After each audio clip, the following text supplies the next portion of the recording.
Hola community, welcome to another episode of Blender Today Live, this weekly gathering of what's new in Blender, what's new in the Blender community, in the Blender studio, in the Blender, everything, because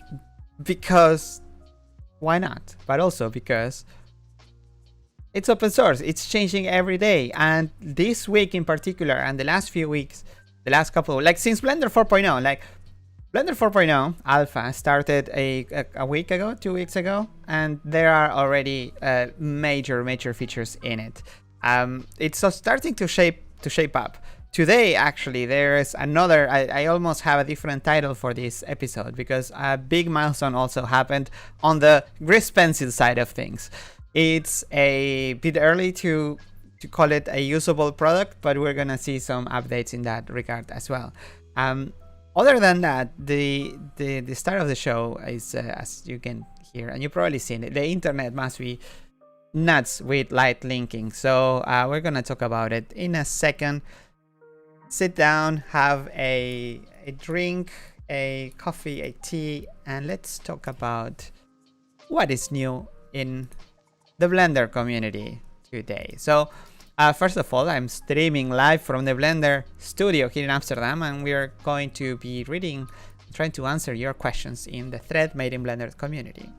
Another thing I wanted to mention is that the studio website, the Blender Studio team, has shared some updates on the, well, updates. It's like a blog post explaining and sharing the process of modeling stylized assets on Pets project. This is not under a paywall. The Blender Studio has a subscription, but this is actually for everyone accessible. Even you can see this in incognito, and you can even access all of the videos and the definition. So if you like this style of modeling, maybe have a look. This is describing the modeling process for this and the stylizing process of this, which is going to be the splash screening of 3.6. So pretty interesting. I'm gonna share the link on the chat so people can check it out as we go. Other than that, I think we're good for now. Oh wait, speaking of film projects by the Blender Studio, we announced Project Gold right last week. There is already a under development there are 2 blend files that have been updated, and it's very bare bones, like nothing has been added, not related to the story or anything, but at least you can already see some of these assets. Let me see if they are available for everyone incognito. Yeah, they are.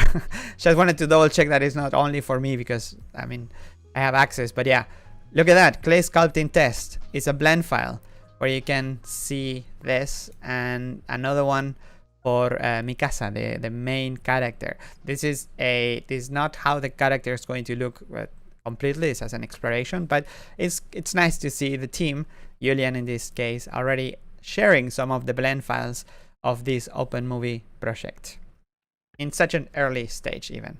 Okay, I think we're good. I think we're good to start with what is new in Blender.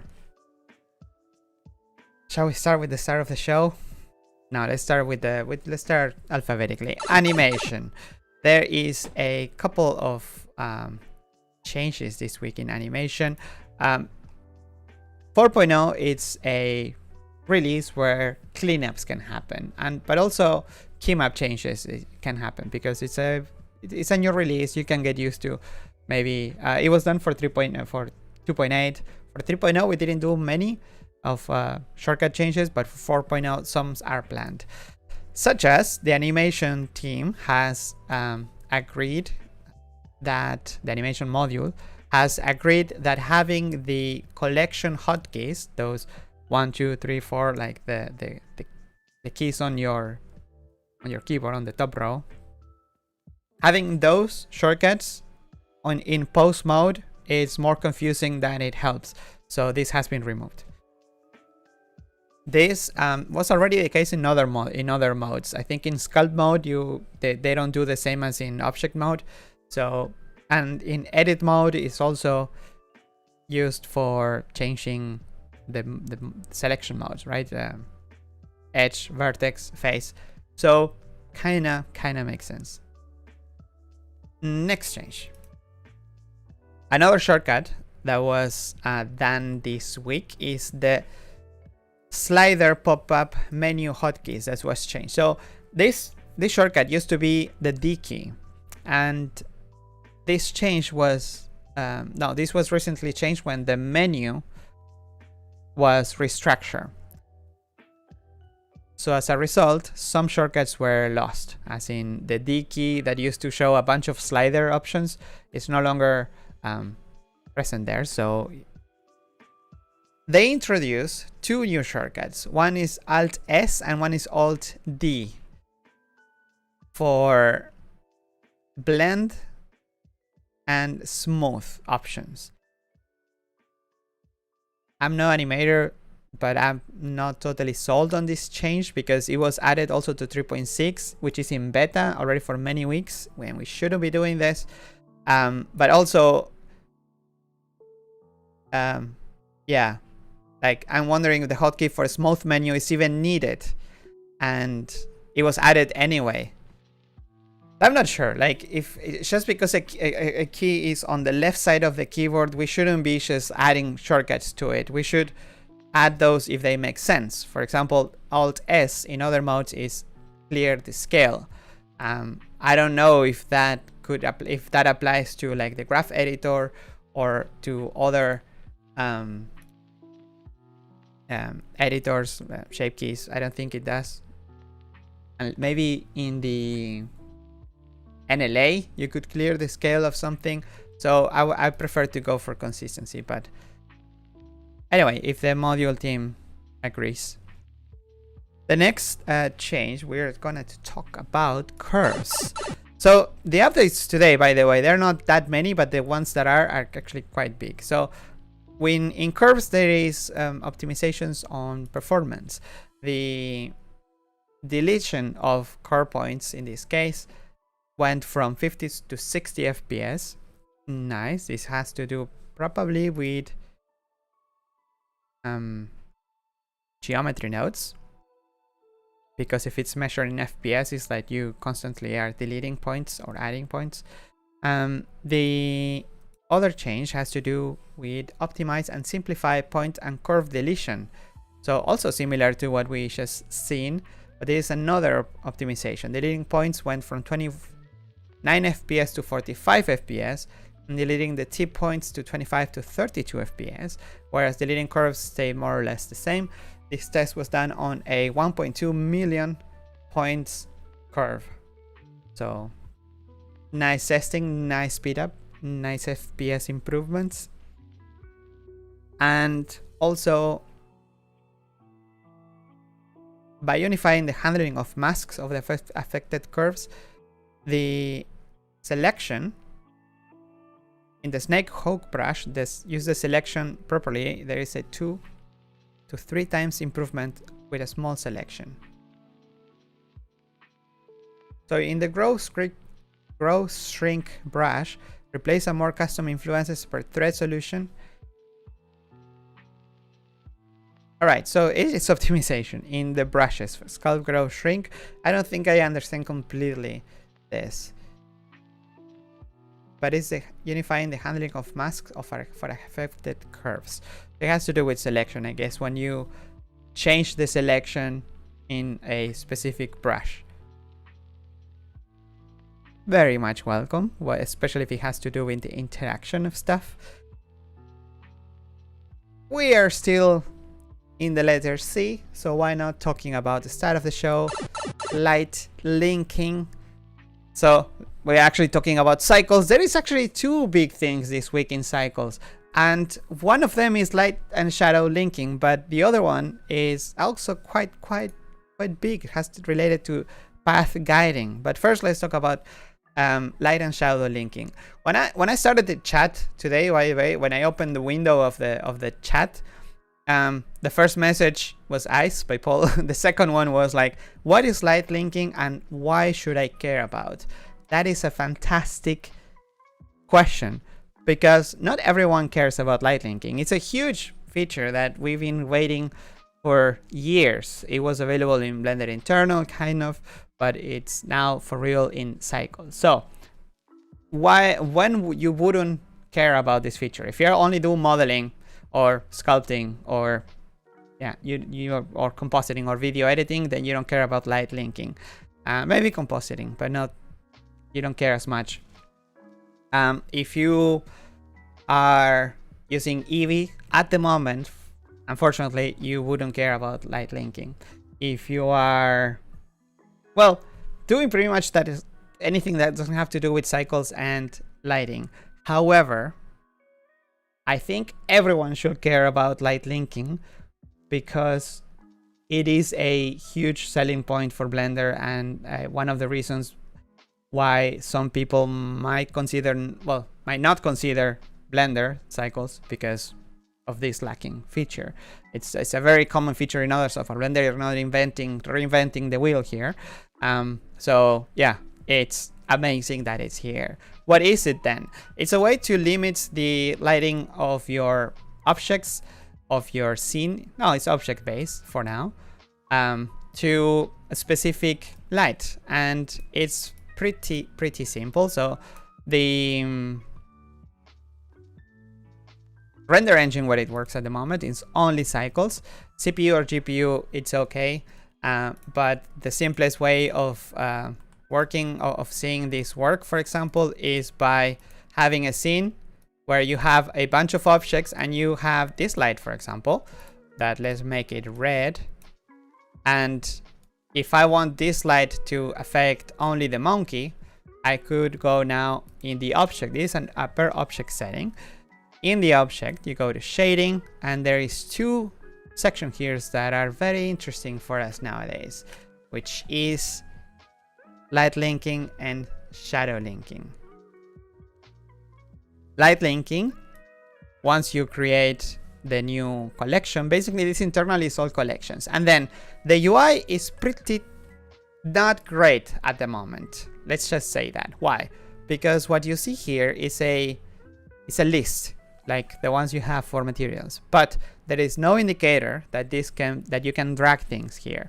It would be nice maybe at some point to have maybe like a dotted line, like a dashed line, or a text and a text that says drop objects here, or maybe a plus button that you can press and it could pop up a list of objects and collections that you could show up here.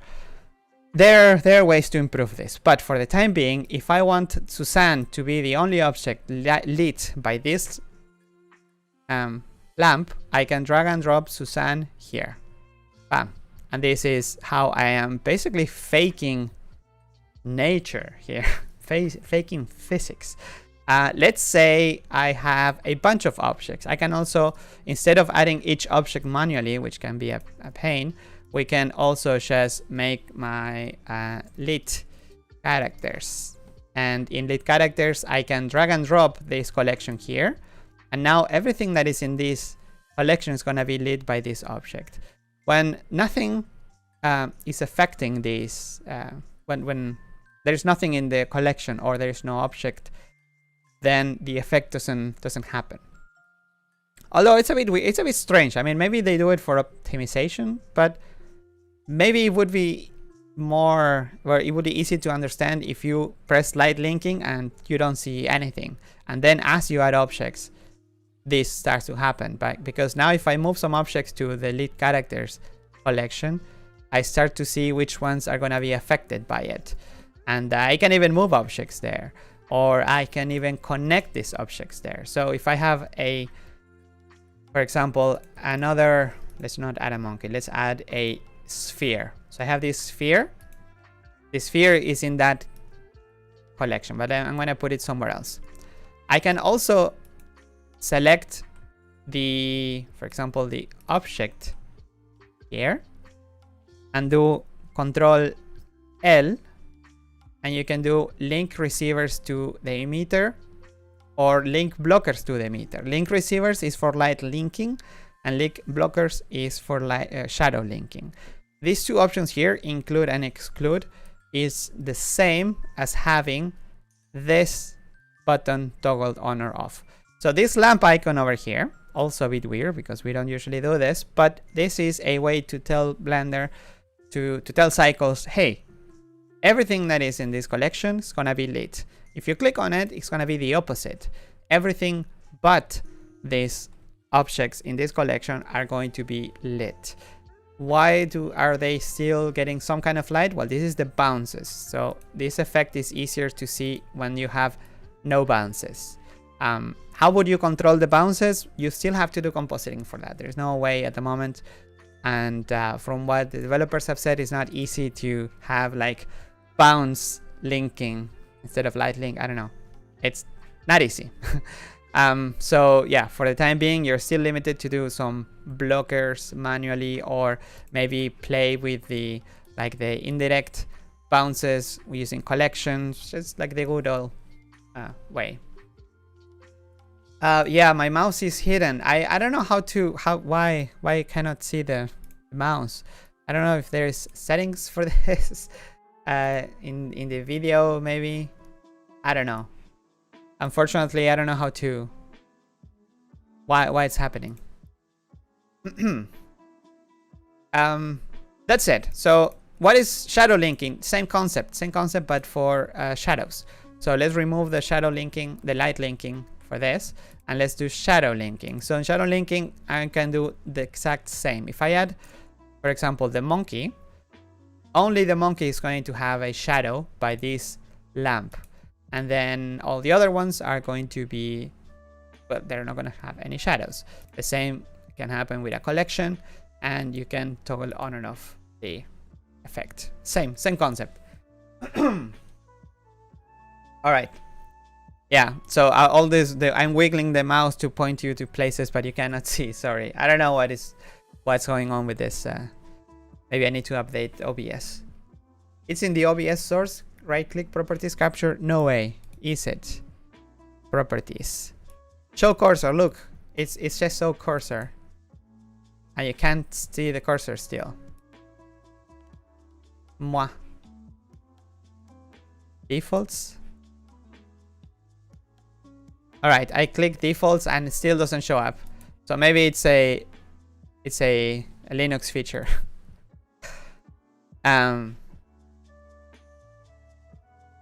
Yeah, thanks for the tips, but couldn't make it work. Okay, that's it. That is shadow linking, light linking, and that's why you should care, because it is pretty big and there is a reason why maybe some people are going to switch, and it's going to start, you know, contributing to Blender or donating to Blender.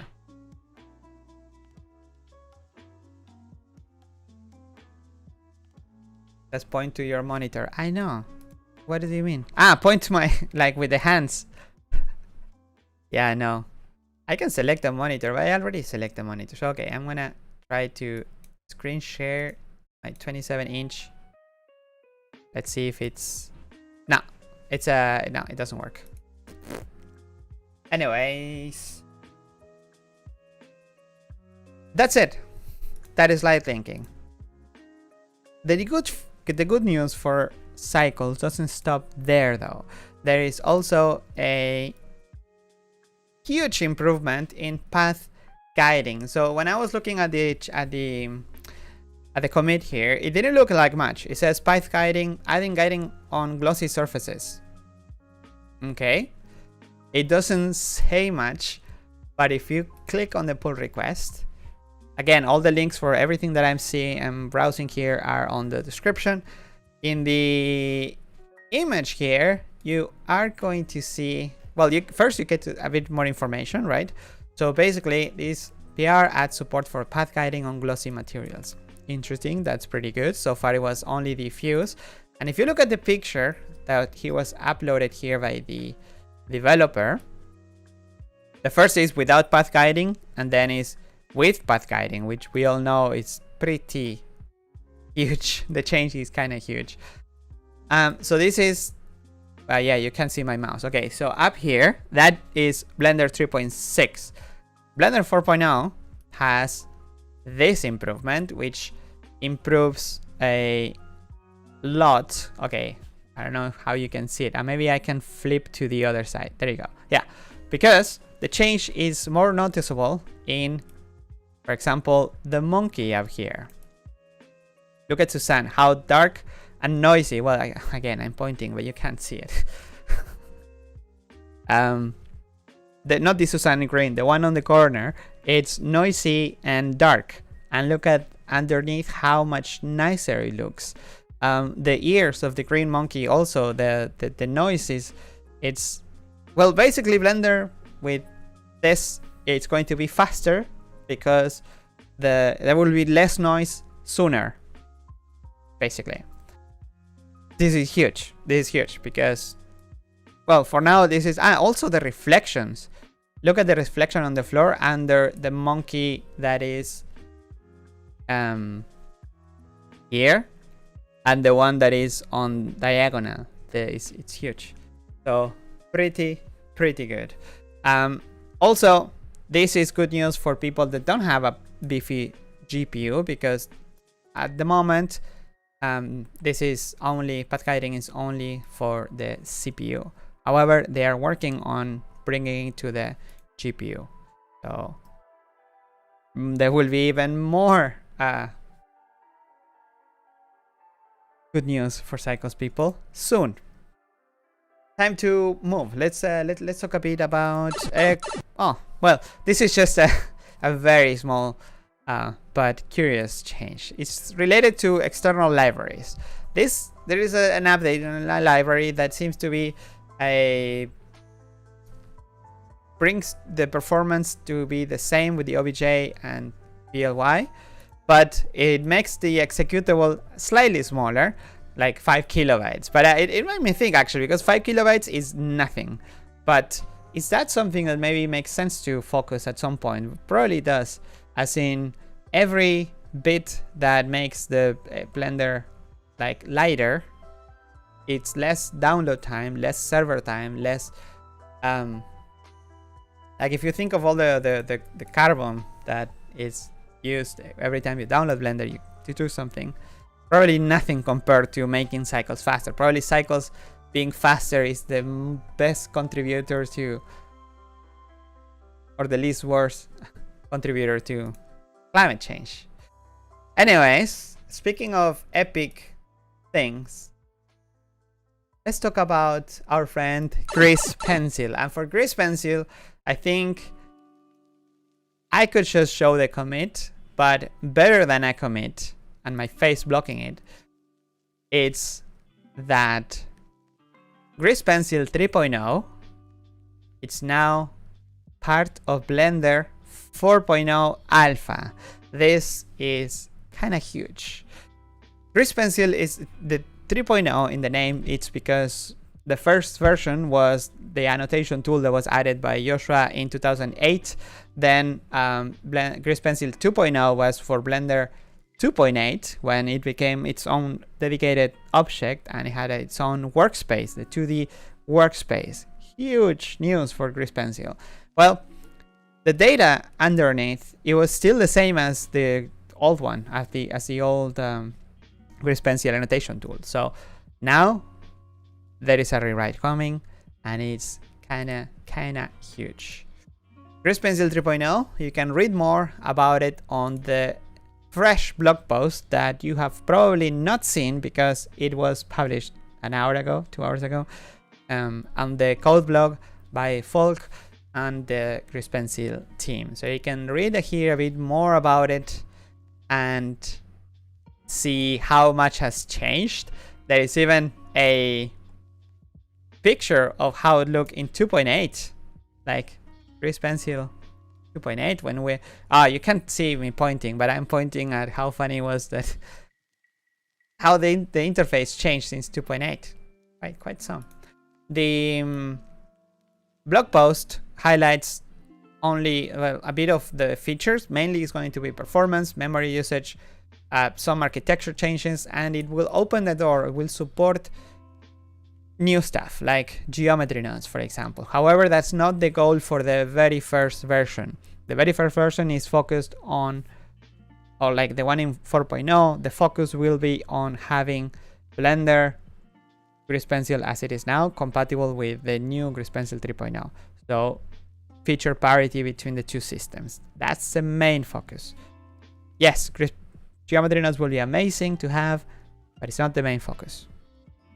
The timeline started in February. May today, it was added to Blender 4.0 Alpha. And between June and October, the team, like June as in now, and October, the team will be working on getting the most of the work done. So in 4.0, it can be fully replacing the old system. That is the intention. The deliverables might differ or not, maybe.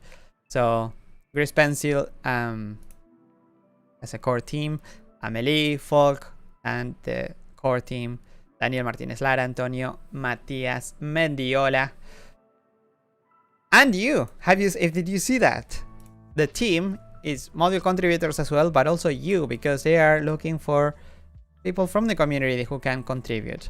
Also, there are some features actually, what to expect in Blender 4.0, because this new system makes it easy, and also, I don't know if it's easy is the word, but makes it possible to restructure some of the data internally and use this opportunity to introduce a very much requested feature by the community, which is grouping layers. Yes, layer groups are some sort of collections, but they're not collections. The idea is to not use the word collection because it can be confused with object collections. This will be layer groups. So inside of the GPencil object, you have a bunch of layers, and this will be like grouping them. Also, the difference in Blender collections, an object can be in multiple collections, and in this case it won't. In this case, it will be one layer per layer group. You can color these layers. Yeah, you can use, they're like folders basically. This is what people also have been asking for in this is a mockup, by the way. It's a really good mockup, but it's still a mockup. This is what in the future could be done for, say, shape keys or attribute groups, more or less. Although this actually is part of the data itself. It's not just a UI change. Anyway, another actually they should show this. What am I doing explaining this? I'm talking about the future, but anyway, it's good news. The timeline, they also want to improve the timeline to show differently how the keyframes work in GPencil objects, right? Right now, GPencil keyframes look the same as regular keyframes, but they're not really the same. A keyframe in GPencil, usually it's not like a one key, it's like a whole chunk between the previous key and the next key. Because it's like they're like freeze frames. So they want to make some UI changes as well. This is just a mock-up. Just a mock-up. Don't go yell at the screen. Python API changes for sure. And after Blender 4.0, there will be more improvements, including the so much awaited GPencil assets, geometry nodes, and so on and so forth. That's it. So great job, GPencil team. Congratulations. Well, actually, congratulations. This just started. If you try to use GPencil 3.0, which you can from the interface, developer extras, experimental, enable, don't do this, because the moment you enable it, your GPencil objects are going to be replaced with the new system. So if I add a stroke, for example, first I can't see it. No, I can't see it. I can enter edit mode and edit some stuff, but yeah, it's really broken at the moment. So this is mainly just convenience. Like, look how Susan works. You can't see it. It's in edit mode. So yes, it's pretty broken. Yeah, never mind testing anything. It's just convenience for like the big chunk to be in to get in. If you look at the commit, you get more of an idea of where the changes are, which are definitely not in the user interface, but in 53 deletions. So they deleted 50 lines of code, and they added nearly 6,000 lines of code. that would definitely counter the 5 kilobytes improvement with the library that was changed. Okay, next.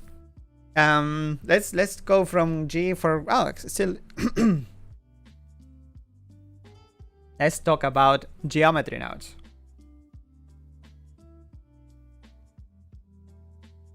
I'm not used to talking this much.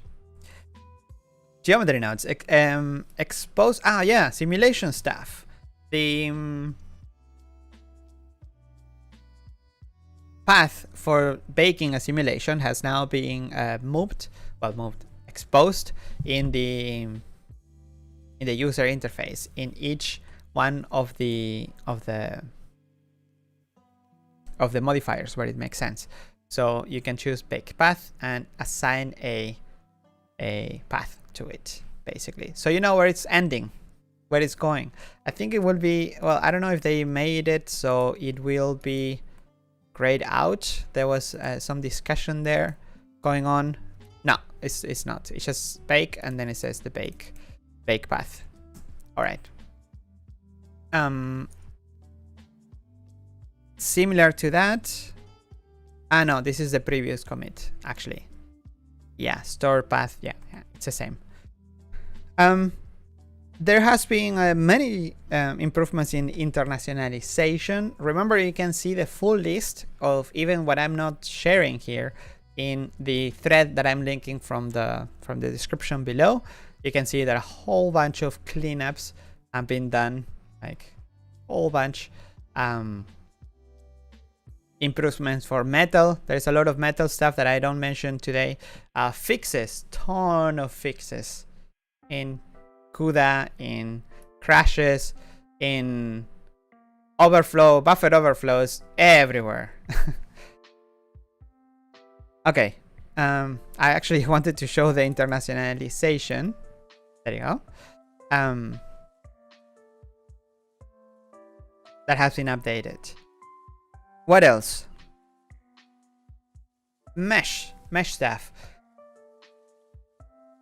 Optimization, avoiding a copy. No, this is not the one I wanted. This is a tiny change for now, but it will be, and actually it gives me a hint of the future. So in the mesh side of things, the title goes as follows: re-implement and unify topology maps. Interesting. So this is a change under the hood that it's supposed to save a lot of memory internally, which at the moment it's more internally than other, but the reuse memory usage is helpful for when these maps are cached in the near future. Close quotes. Cache in the near future. Are we seeing a glimpse of the freeze node? Maybe. Maybe not. All right. Another big thing that was added this week that means nothing but means a lot at the same time. It's with the letter O for overlay next. Yep.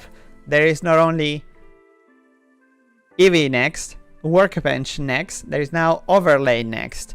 In Blender, you can now find in the experimental sections, maybe the keen eye have noticed that around GPencil 3.0 there is also Eevee next, Workbench next, overlay next.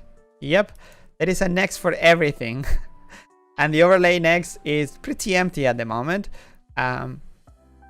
but they will be this will be the future, basically. So it's going to be more performance. It's gonna use Vulkan. It's gonna have all the goodies that both Eevee and the Workbench are going through.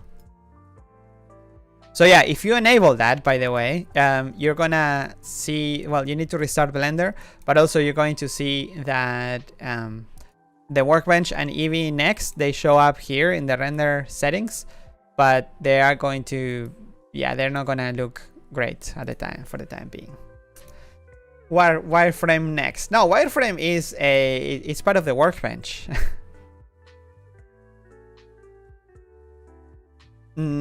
Next, speaking of next, Python API. Oh, there's a new. You know that you can run Blender when you run the Blender. For example, if I do a Blender, this is a shortcut I have for Blender. You can do -- help like in many other software, and then you get this text that shows you what to use, which command line argument to use for what, like factory startup, or that you can choose the GPU backend. For example, Vulkan will be available through this GPU backend in the future, in the near-ish future. So you will be able to change it from there. Start Blender with its own backend with Vulkan, and or Metal or whatever is available.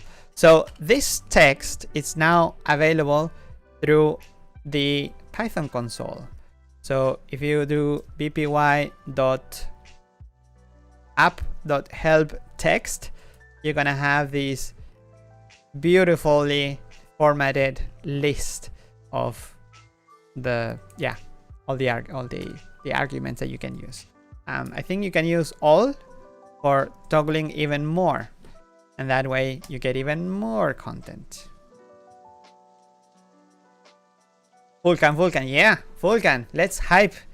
I think, correct me if I'm wrong, but someone in the forums, I think they mentioned that Blender might be the very first DCC, digital creation content app, that will include Vulkan soon by default, because many other applications still depend on OpenGL or DirectX. Is that correct? I don't know. I believe everything I see on the internet, but sometimes gotta be careful. But maybe it could be, and if it is, then it is a industry first. If it's not, then okay, we can dream. But if it is, we should use that PR immediately. DCC, I'm saying, not apps in general. I know Godot is using Vulkan, but Godot is not a DCC for 3D. You can't model, right? Or animate or. Next. Continuing in the Python section, there is a new property. The bpy context.property will return the property under the mouse cursor, so you can do stuff wherever your mouse is in the scene. The option is this can be useful for example, to add custom operators to the property context menu. Nice. What else? The next section is in the R because it starts with Refactor Render Result to allow implicit buffer sharing. What does it even mean? It means Blender being smart, and not AI smart, but developer smart. So when rendering, when previewing a render result, Blender now will be smart and will try to reuse the data that is already around. So for example, in the case of multi-layer EXR sequences, this will lower the memory usage because it will avoid having two copies of the render passes in memory. It can use just directly the one from the render that is already processed and just showing it in the render result. Yep. So yeah, maybe you would imagine this is already the case how it works, but not. However, this should be possible to add into more places. So that's good to hear that there could be more optimizations coming up. Which Linux distro are you using, Pablo? I am using Ubuntu. No, I don't want the info. I want the about. I am using Ubuntu 2204.2 LTS. Recently I had issues with my system and I said, okay, give me the most stable-ish, but not too old, not too back in time distro I can use, and I thought of Ubuntu It's been a while since I used Ubuntu. Before I was using Pop OS, and before I was using Fedora. But I had an issue with Fedora recently that made me go back to the things I've been using for since I am 16, 17, 18. Been a while. Now I'm actually at home. I'm streaming Blender UI from Windows because I also had issues there with Fedora. So at work I'm using Linux. At home I stream from Windows, and on my couch I use a laptop, so Mac OS. So I'm actually on all three. One day I'm all three operating systems, and that's good because you need to be exposed, especially as a designer. You have to be exposed to all kinds of different interactions and ways of OSs to do things. So nice. Free and open source software for the win. Indeed. Indeed.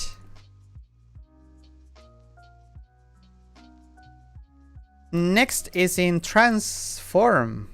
Remove precision modification upon starting navigation. What does it mean? Actually, I didn't see this one. So in order to execute, this has to do with the change that I showed last week, probably. When starting the navigation in the view. Oh yeah. So last week I showed how you can now, while transforming, you can rotate the view. Well, this fixes the case where if you're holding shift to preview, to transform in small amounts and transform at the same time, there could be an issue. And navigate the view, there could be an issue. So this should be fixed.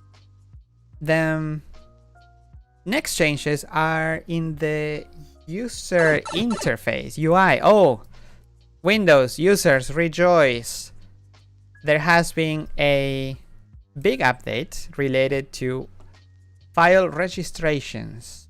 So what happens when you double click on a file, but also how many blenders do you have registered?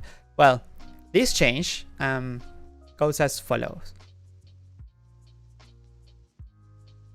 This change fixes the pin to taskbar on Windows, the recent documents list, and allows per version jump list and the open with list with multiple versions.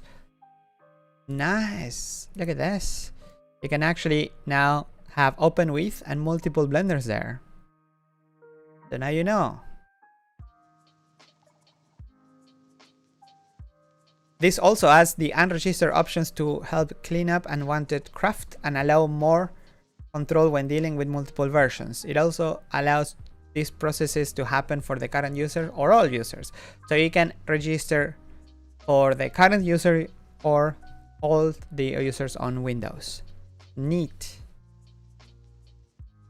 And even more command line arguments, which is what we just saw before with the Python, like running --help. Now there is -r, so it registers only at the current user, -ra for all the users, and the same for -u to unregister, and -ua for unregistering for all users. Neat.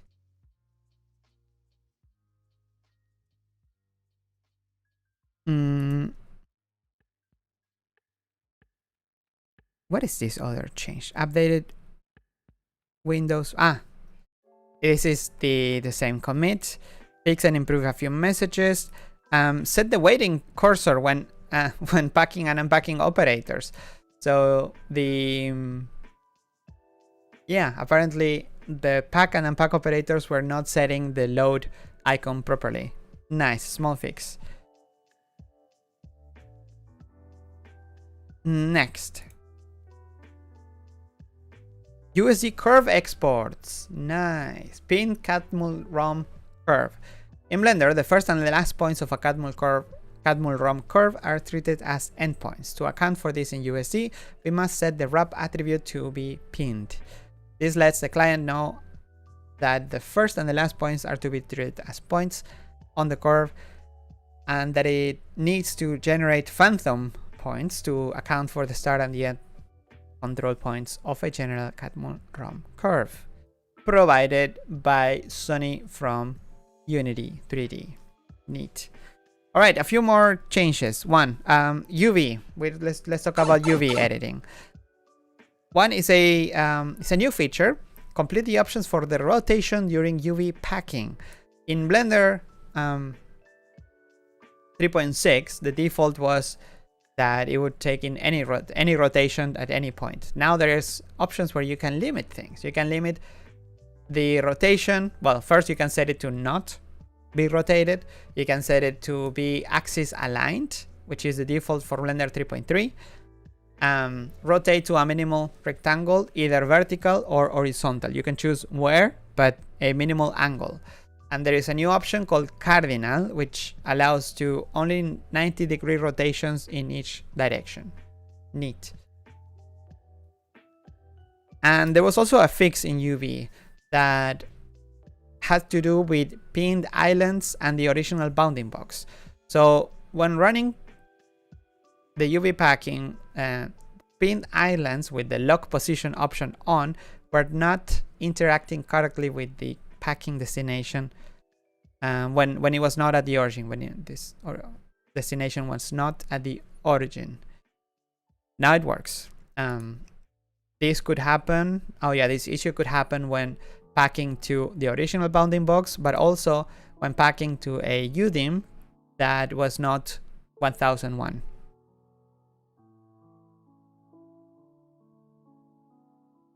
And last but not least, another improvement for Windows. This is more of a fix. The version 3.6 of Blender for Windows introduced autofocus. So you mouse over a window that is from the same Blender instance and it will automatically focus. This was also focusing on the console, like the terminal, Blender's terminal. And that's not often, because you can't really interact with it other than select text. Didn't make much sense. So now autofocus is not gonna take this into account. That's it. That is all the changes. How's the chat going? I don't like Ubuntu just because of Snap. You know, the first thing I did when I installed Ubuntu was to disable it because I'm also used to Flatpaks. So when I use, and I also uninstalled the software app from like the one that comes with it, and I'm using the GNOME software. So if I search for Blender, I can choose from up here well, if I get the right Blender, you see I have FlatHub from here. So that's also pretty sweet. I don't know why there's two Blender. One has less. What is this Blender coming from? This is Ubuntu Debian. Who's maintaining this thing? We are not maintaining this for sure. And it's also 3.0.1. Who is maintaining? And it's linking to blender.org without HTTPS. Can I report this thing? If anybody that has access to this thing is watching, please let me know. This wrong. This is the good one. And there is Blender Tipao. What's that?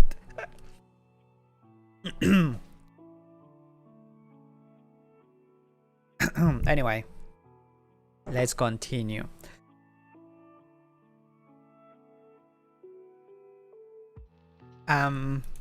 Let's see what is new. Well, what is new? I already checked what is new. Let's see if there is any comments. There is 8 comments on the thread. Let's see if I managed to go through them now. 8 comments. How much time do I have? Let's try to go through all of them very quickly. Let's start with the bottom one. Hi Pablo, how are you doing? Any chance of inverting the necessity of holding Alt to apply changes in the properties panel? But yes and no. Yes, it would make sense. I think it should be done at some point. The problem is that this doesn't work for everything in Blender, so it will be inconsistent if we make it so. Yeah, so it is flipped by default. So I think we should make it default once it works everywhere. I don't know who's keeping track of where it works and where it doesn't work, but I just know that it doesn't work everywhere. By everywhere, I mean when holding like what I'm talking about is, for example, you have two cubes and then you press Alt in any of these values and it moves both objects at the same time, and that's why it's blue. It means that it's affecting multiple objects. Dark is only one, blue is multiple objects. Same with this. Anyways, or changing quaternions or changing whatever. This should be default, but once it works everywhere. Otherwise it's inconsistency.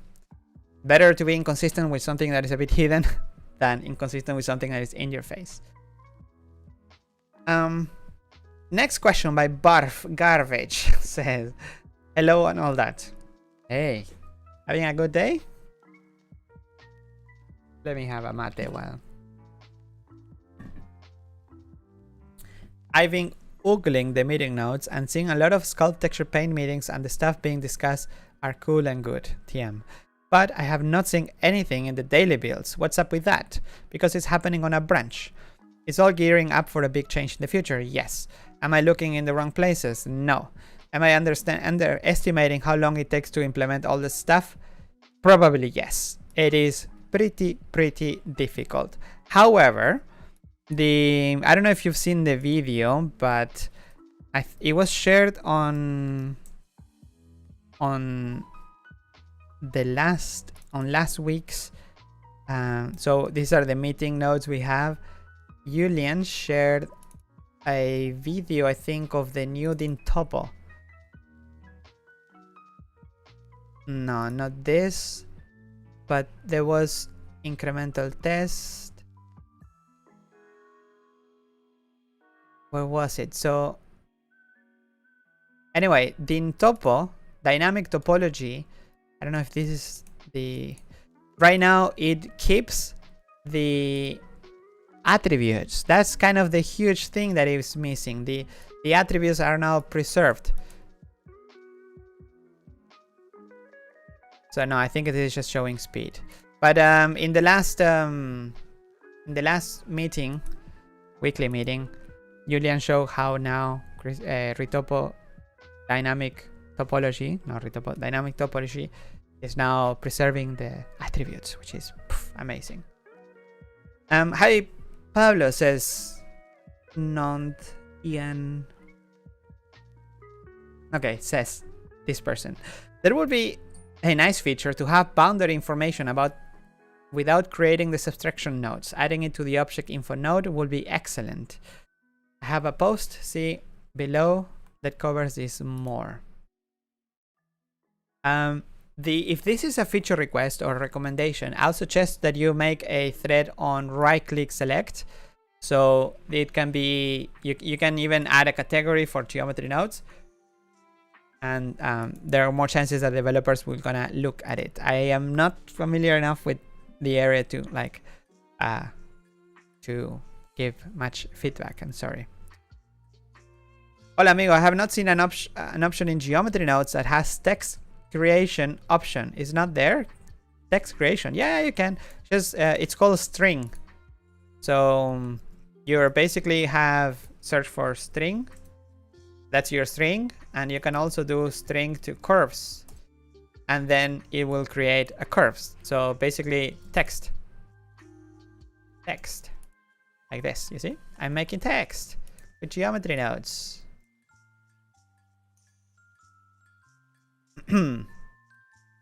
Okay says, hello, you have about 3,000 development fund subscribers. Yeah, we do, since whatever, for like 3 years. It's been stuck. Maybe 2 years. It's not that much. Yes, I know it's not that much, especially when you consider that Blender gets about like 20 million downloads every year, and out of 20 million, 3,000 people are subscribed to the development fund. Could be better, but it's less than like... It is a very tiny. I don't want to think about it. It's a bit depressing. There are hard times, you know. People are having a hard time. The studio also, it's having a tough time. The studio website, the subscribers amount is going down, fortunately. So yeah, we are in a recession, they say, right? So it's everything, all prices are going up. It's understandable. But okay, ooh, I almost dropped my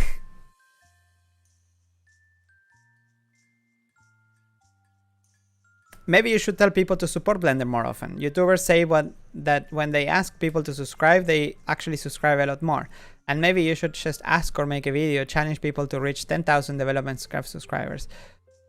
P.S. I have a subscription, but I can't log in with the Blender ID. Oh, that's a... Why is it? You can... Huh? Strange. But thank you. Yes. Yes, we want to... We were thinking today, actually, we were talking with Ton about preparing a campaign, because it really, the number has stuck here and the number of corporates has gone down. And as you can see, as a result, there has been like a 40,000 euro less, $40,000 less than there usually is. You may recognize some big names disappearing from here. Yeah, there's not much we can do about it, but we could promote this a bit more, a bit bigger. So thanks for Pedro from the Bounty for renewing their gold membership and all these beautiful people. Yeah, I don't know. We need to prepare it. Reaching 10,000 would be pretty nice to see the support of the community, but I know it's not easy. It's not easy. And maybe, I think people prefer to see it attached to a project. I think Blender 4.0 would be a good project, but what's coming with it? I think people, after the code quest, they got maybe a bit bored. It's like, hey, or maybe I could show it as a, maybe they want to be seen more. Or maybe I could just show it here. It's like, when I end the film, I can start with the credits. Huh. Even Nathan Vegdal is here in the list, and he is now working here. He's actually getting paid by... He's paying for his own salary, basically, because his salary comes from the development fund. Nice. Okay.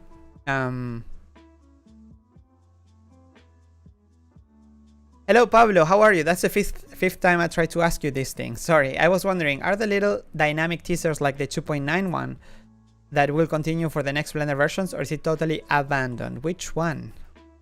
Oh, yeah. Well, this takes a lot of time to make. Unfortunately, we are always short on time. With like this release for 3.6, I don't think we're gonna manage to do something, because I am pretty busy with the I mean, unless someone from the community wants to make it, and we will be super grateful. And we even have a budget for this thing, so if you come with a proposal, maybe we can discuss it. But like making it, like it would have to be either me or Francesco, and it's just impossible. Like I have to work on the page for the actual website for 3.6, and also in a week or so, 10 days, we are leaving to Annecy, the animation festival in France. We're gonna be a week there. Actually, there won't be a BlenderToday, not next week, but the week after.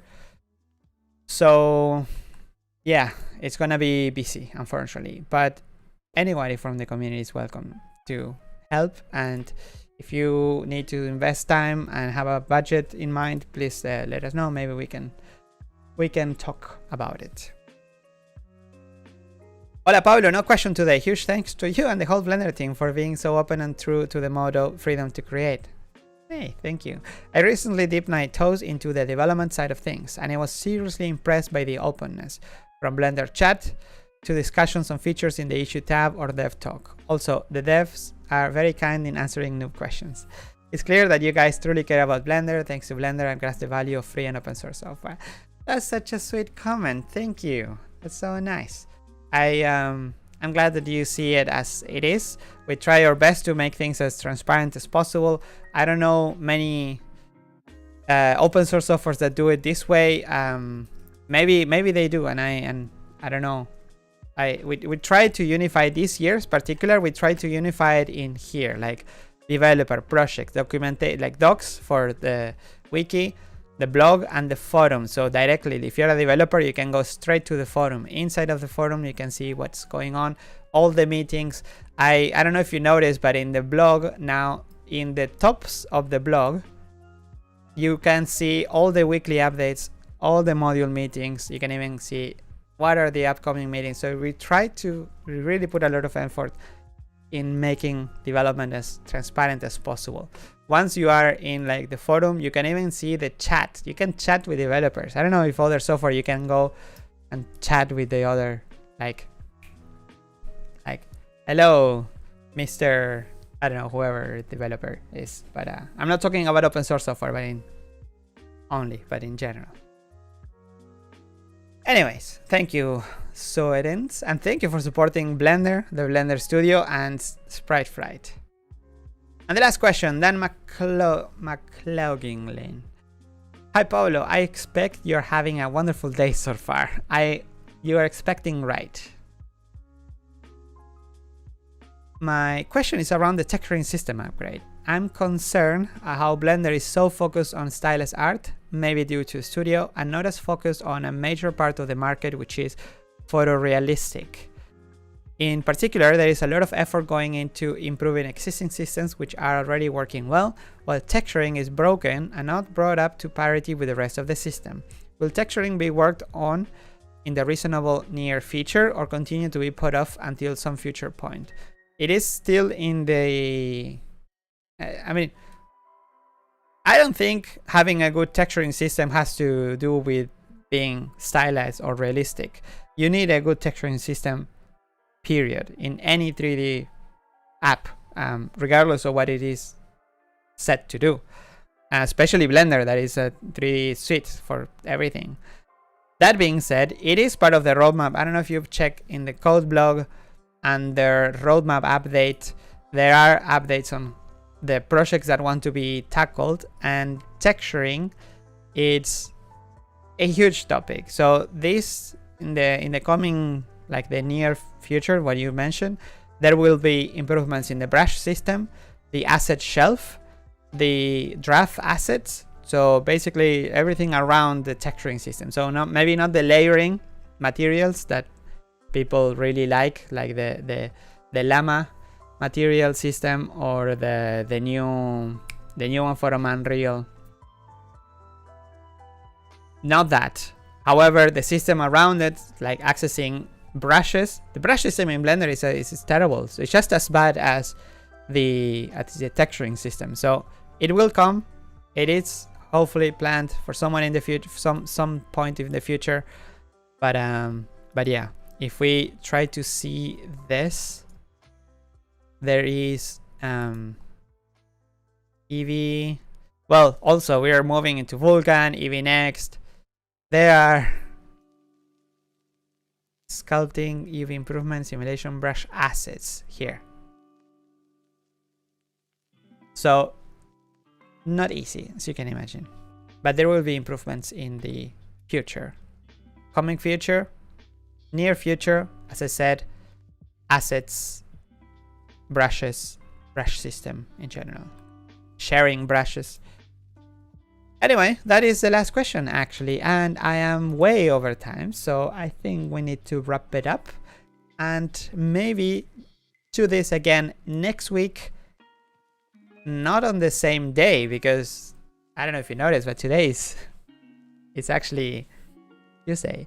I forgot to check on the calendar last week, but yesterday was a holiday here. Actually, the last holiday of the year in the Netherlands.